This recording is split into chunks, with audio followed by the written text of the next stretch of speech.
तो आइए दोस्तों, लालची राजा की कहानी के बारे में जानते हैं। एक समय की बात है, एक राज्य में एक राजा रहता था। वह राजा बहुत ही लालची था और वह हमेशा अपने राज्य की संपत्ति बढ़ाने के लिए नए नए तरीके ढूंढता रहता था।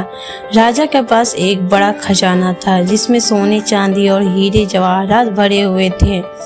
लेकिन राजा को यह सब कुछ कम लगता था और वह हमेशा और अधिक संपत्ति जमा करने के लिए सोचता रहता था। एक दिन राजा ने एक योजना बनाई। उसने अपने राज्य के सभी लोगों को बुलाया और कहा, मैं अपने राज्य की संपत्ति बढ़ाने के लिए एक नया तरीका ढूंढना चाहता हूँ। जो कोई भी मुझे इस काम में मदद करेगा उसे मैं बहुत बड़ा इनाम दूंगा।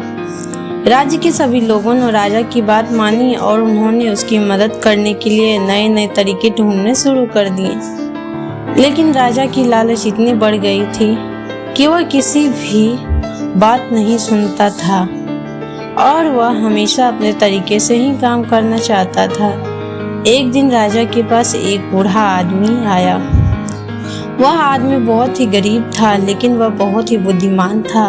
उसने राजा से कहा, महाराजा, मैं आपको एक ऐसा तरीका बता सकता हूँ जिससे आप राज्य की संपत्ति बढ़ जाएगी, लेकिन आपको मेरी एक शर्त माननी होगी। ऐसा कहा उस बूढ़े व्यक्ति ने। राजा ने बूढ़े आदमी की बात मानी और उसने उसकी शर्त पूछी। बूढ़े आदमी ने कहा, महाराजा, आपको अपने राज्य के सभी लोगों को समान रूप से संपत्ति बांटनी होगी। अगर आप ऐसा करेंगे तो आपका राज्य की संपत्ति बढ़ जाएगी।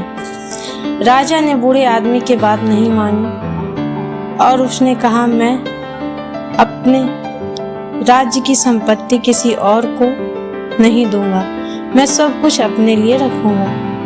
बूढ़े आदमी ने राजा से कहा, महाराजा, आपकी लालच आपको कभी भी खुश नहीं रहने देगी। आपको अपने राज्य के लोगों के साथ मिलकर काम करना चाहिए और आपको उनकी ज़रूरतों को पूरा करना चाहिए। राजा ने बूढ़े आदमी की बात नहीं मानी और उसने उसे अपने राज्य से बाहर निकाल दिया। लेकिन राजा की लालच ने उसे कभी भी खुश नहीं रहने दिया और वह हमेशा अपने राज्य की संपत्ति बढ़ाने के लिए नए नए तरीके ढूंढता रहा।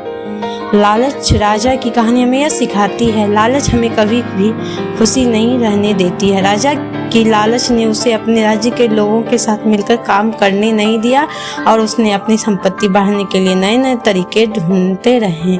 लेकिन अंत में राजा की लालच ने उसे कभी भी खुश नहीं रहने दिया। हमें अपने जीवन में संतुष्ट रहना चाहिए और हमें अपने आसपास के लोगों के साथ मिलकर काम करना चाहिए।